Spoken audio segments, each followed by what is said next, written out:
News आपके साथ मैं हूं चित्रा त्रिपाठी। बीजेपी के पितामह लालकृष्ण आडवाणी को पूरा भरोसा है कि इस बार बीजेपी की सरकार बननी तय है। इंडिया न्यूज से खास बातचीत में आडवाणी ने कहा कि कांग्रेसियों को भी भरोसा नहीं कि इस बार उनकी वापसी होगी।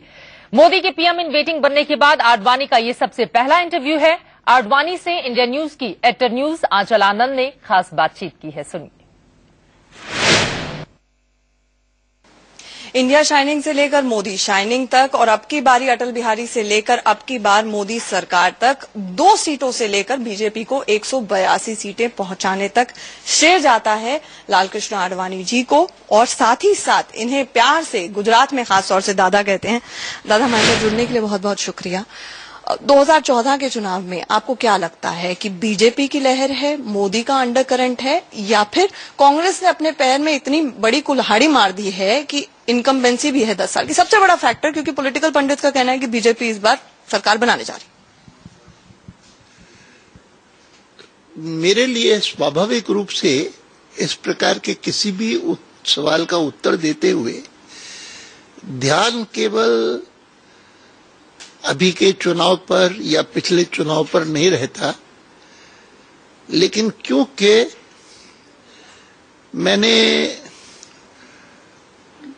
लोकसभा का चुनाव तब से देखा है जब 52 के चुनाव में हर कैंडिडेट का अलग डिब्बा हुआ करता था, जिसका उल्लेख अभी अभी शायद कुरैशी जी ने भी किया है, लेकिन मैंने कई बार किया क्योंकि मैंने प्रत्यक्ष देखा कि तब अगर 15 कैंडिडेट होते थे तो 15 डिब्बे रखे जाते थे, और वोटर जब अंदर जाता था तो उसको एक रुपए के आकार का बैलेट पेपर जैसा ग्लेज्ड पेपर पर दिया जाता था, जिस पर अशोक का स्टैम्प था, छपा हुआ होता था। उस पर लिखना नहीं पड़ता था, मोहर नहीं लगनी पड़ती थी। वोटर को कहा जाता था कि जिस कैंडिडेट को तुम समर्थन देना चाहते हो उसका नाम ढूंढना, उसका सिंबल ढूंढना और उस डिब्बे में डाल देना। और बाद में डिब्बे खोले जाते थे और डिब्बों में जो इतने सारे बैलेट पेपर थे वो गिने जाते थे। और मैं उन दिनों में राजस्थान में था और विशेषकर मेरे जिम्मे भरतपुर में जो असेंबली कॉन्स्टिट्यूएंसी थी और भरतपुर पूरे जिले में जो एक लोकसभा थी, एक लोकसभा की सीट थी, वो मेरी जवाबदारी थी। और तब मैंने पहली बार बेईमानी का नमूना देखा। पहला जो करप्शन का केस या केसेस देखे वो ये थे कि वोटर अंदर जब जाता था तो उसको उम्मीदवार की तरफ से जो उसे बरगलाना चाहता था वो उनको कहता था तुम अंदर मत डालना, इसको लेकर के बाहर आना, इस बैलेट पेपर को, और बैलेट पेपर मैं तुमको मिलूंगा और तुमको 10 रुपए दे दूंगा, ये बैलेट पेपर मुझे दे देना। अब आप सोचिए कि आई एम टॉकिंग ऑफ 52 और 52 में 10 रुपए क्या थे? It was a treasure. मुझे स्वयं का याद है उन दिनों का कि एक प्राइमरी स्कूल टीचर जो मेरा था, मैं जिनको जानता था, उसको उस समय शायद 35 रुपए वेतन मिलता था महीने का, और वो कोई उसको कहे 10 रुपए तुम ले लो और मुझे बैलेट पेपर दे दो, खाली कागज है वो तो, उसकी कोई मूल्य नहीं। और फिर इस प्रकार के 10, 12, 15 इकट्ठे करके अंदर जाकर के उनका आदमी जाकर के उस डिब्बे में डाल आता था। उसके बाद फिर सेकंड इलेक्शन आया जिसमें और वेरिएशन हुए, वो लगे, ये सारी चीजें हुई।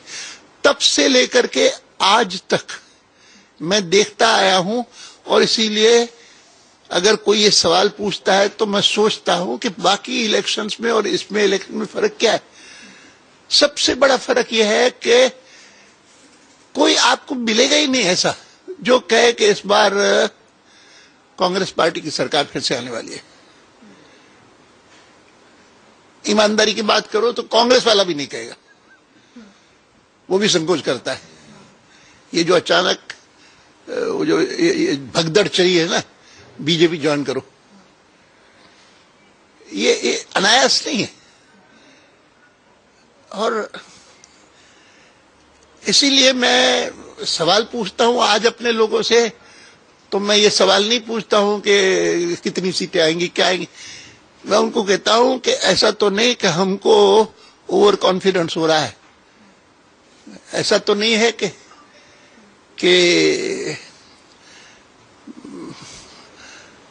हवा के कारण हम भी बहक रहे हैं। उससे मत बहको, गिनती करो, पक्की गिनती करो। आपके जिम्मे दिया गया, इस बार तो कई प्रकार की व्यवस्थाएं की गई हैं जिसमें पेज प्रमुख बनाए गए हैं, पोलिंग बूथ इंचार्जेस बनाए गए हैं, तो एक एक बूथ पर कितने लोग आए कितने लोग नहीं आए उसकी सारी चिंता करके करो। दादा, आप पार्टी के फ्रेंड, फिलोसोफर, गाइड, मेंटर सब हैं, लेकिन 2014 के चुनाव के बाद अपना किस तरह का रोल फोर्सी करते हैं आप खुद? मैं कोई फोर्सी नहीं करता हूं, मुझे नहीं पता, पार्टी जो मुझे कहेगी वो मैं करूंगा जी। और एक और सवाल कि आपने कहा कि वाजपेयी जी का टेन्योर वाज द बेस्ट, यानी कि उनके टाइम पे वो बेस्ट प्रधानमंत्री थे। मोदी जी, आपको लगता है कोई टिप होगी जो आप देना चाहेंगे उनको? मैं तो पार्टी के हर एक व्यक्ति जो भी मुझसे सलाह करता है मैं तो उसको बात कहता हूँ। अभी भी यहाँ मैं आया हूँ तो मैं समझता हूँ कि मुझे भी जो इंचार्जेस हैं बूथ्स के उनसे भी मिलने का मौका मिलेगा, मैं बात करूंगा जरूर। और नरेंद्र भाई भी जब भी मुझे मिले हैं, इन दिनों में भी मिले हैं, तो सदैव हमने चर्चा की है खुल करके और अच्छी बातें हुई है। और मुझे विश्वास है कि this will be the best ever election I have seen in my life. And would you say कि Modi government would be the best ever government also? मानेंगे? That I cannot say. I would always say, जो मैंने आपने अटल जी के लिए कहा, it was much after the government had ended that I wrote a longish blog as to how many prime ministers has the country seen since Pandit Nehru. And of these, if a balance sheet were drawn up of every prime minister, whose would be the best? And in that I wrote why, at least in comparison to Pandit Nehru, to Indira Ji, to Narsimha Rao, and fourth perhaps I took our Atal Ji. I said of these, I explained why I feel that the balance sheet that Atalji has to his credit is the best ever, with not a single blot anywhere. तो कम से कम मोदी जी के लिए बहुत बड़ा inspiration है और to look up to.